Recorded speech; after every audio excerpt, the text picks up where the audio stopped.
Codewin bu yılki en büyük odağı, hatta 2022-2023'teki en büyük odağı yapay zeka olacaktı aslında. Yapay zekanın ticarileştirilmesi dediğimiz AI commercialization olacaktı.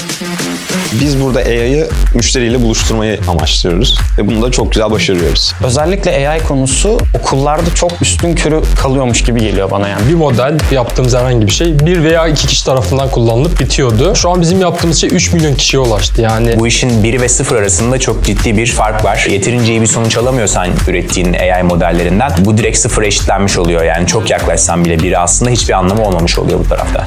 Birçok paper yazan, Ar-Ge merkezlerine yazılan bir paper'ın çalışan bir modeline erişememişken aslında biz onun da önüne geçmeye çalışıyoruz. Benim çalıştığım alanda bence bir şeyleri yapmadan öğrenemiyorsun zaten. Hani Yaparken öğrenmek en iyi yol. Bunu Codeway yolculuğunda 10-11 aylık dönemde çok net gözlemledim. Buraya girdiğimde AI ile alakalı bir bilgim yoktu. Scanner'da AI geliştireceksin dedikleri zaman kendimi hiç yeterli görmüyordum. Bunu yapabileceğimi de çok düşünmüyordum. Ben buraya girdiğimde NLP ile uğraşmıştım birazcık üniversite döneminde. Ama hiçbir zaman computer vision'la uğraşmamıştım. Mezun olmadan önce işte part-time çalışıyordum burada. Mezun olduktan sonra da artık full-time'a geçince yeni stüdyoya geçtim ve FaceTime uygulamasını geliştirmeye başladık. Tamamen cahil cesaretiydi. Hiçbir şey yapmamıştık. Yani hepimizin çalıştığı işler olmuştu, tecrübelerimiz olmuştu ama çok basit projelerin 1-2 sayfasına dokunmuştuk. Ama sıfırdan bir modeli aldık. Bunu scale edilebilir bir hale getirdik. 2 uygulamanın çıkışına öncülük ettim. Tek başıma bir uygulama çıkardım. Hani bunların hepsi bir sene içerisinde oldu. 3. uygulama da yolda inşallah. İlk olarak en önemlisi bize gerekli zamanı veriyorlar. Gerekli olanakları sağlıyorlar. Hani bunun için güvenli bir alan yaratıyorlar bize öğrenmemiz için. Hani bunu yapabildiğimizi gördük. 3 tane çocuk. Geçen seneki cahil cesaretle konuşmak gibi değilmiş tabii yapması ama arkamızdan destek olunca da yapılabiliyormuş gayet.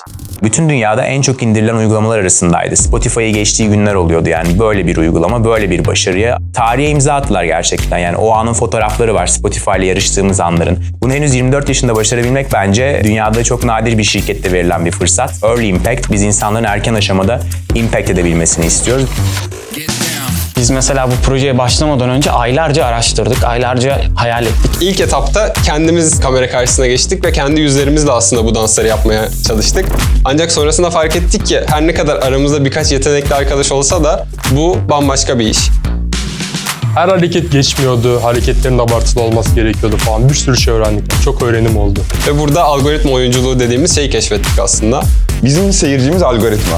Biz kendimizi algoritmaya sevdirmemiz gerekiyor. Ben de bu tarafta prodüksiyon tarafında içerideki content'in üretiminde çalışıyorum. Gerçekten bir algoritma oyunculuğu gerektiriyor arkasında. Çok hızlı bir şekilde örgütlenebilecek bir ekip yapısı gerekiyor aynı zamanda. O kişileri bulabilmek, o kişileri eğitebilmek bir de yani. Face Dancer dediğimiz bir meslek kolu yarattık ve aslında bizim için çalışan onlarca Face Dancer var şu anda. O insanlara gerçekten algoritmayı öğretiyoruz. AI'ımızı gün geçtikçe geliştiriyoruz ve çok eğlenceli anlara tanık oluyoruz içeride. Şu an FaceTime'lar diyor ki bunun üniversitelerde ders olarak verilmesi gerekiyor bizde.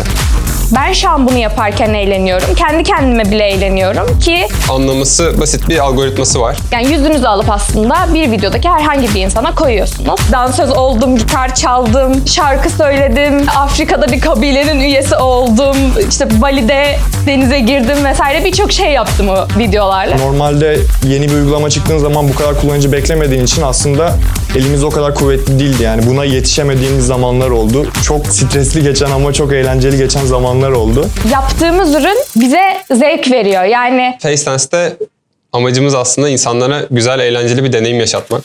AI modelini geliştirmek tamamen farklı bir alan ama bunu kalkıp işte backend'de çalıştırabilmek, backend'de işte saniyede bilmem kaç request'e cevap verebilmek, aynı anda birden fazla video oluşturabilmek bence çok daha zor bir alan.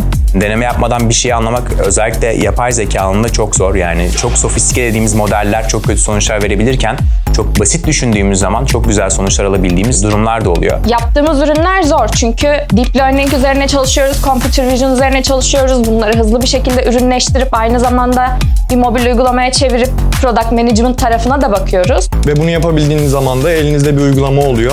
Piksel fotoğrafları, eski fotoğrafları iyileştirmeye yarıyor. Siyah beyaz olanları renklendirebiliyoruz. Yırtıklarını silebiliyoruz, fotoğrafı tamamlayabiliyoruz. Veya eski bir fotoğrafı hareket ettirebiliyoruz. Şu andaki amacımız da yeni fotoğraflarda da güzel sonuçlar elde edebilmek. Halihazırda var olan modelleri birbirinin arkasına bağlayarak, birinin sonucunu diğerinin girdisi yaparak bambaşka sonuçlar elde edebildiğimizi gördük. Bunu yapmaya kesinlikle her zaman devam edeceğiz. Çünkü bu bizim başarılı bir ürüne giden aslında en shortcut'ımız her zaman olacak. Ama rakiplerimizden belirli bir miktar önde kalabiliyoruz. Bundan sonra odaklanacağımız önemli alanlardan bir tanesi ise bizim hayalimizi gerçekleştiren yapay zekalar üretebilmek.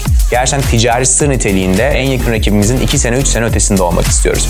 Bugün rakiplerimizin belki 6 ay 1 yıl ötesindeyiz ama iyi bir Ar-Ge ekibiyle beraber rakiplerin 2 sene 3 sene ötesinde olabileceğiz. Yani Kafanızda bir fikir varsa gelip burada insanlarla konuşup bu fikri kabul ettirip direkt onun üzerine product inşa edebiliyorsunuz. bizim de amacımız aslında bu konseptleri gerçekten teker teker yakalamak. Bugün entertainment kategorisinde 3 üründeyiz. Yakın zamanda çıkacak olanlarla beraber 5-6 uygulamaya gitmek istiyoruz. Ama tek odağımız da kesinlikle entertainment değil. Tam anlamıyla gerçekten insanlara wow dedirtebilmek yani bu ürünlerle. Sanat için sanat belki yapmak istiyorsa bunun için de mutlaka bir yer vardır ama 360 sahiplenip Codeway'de ölçülebilir bir etki yaratmak isteyenler bence gelebilir.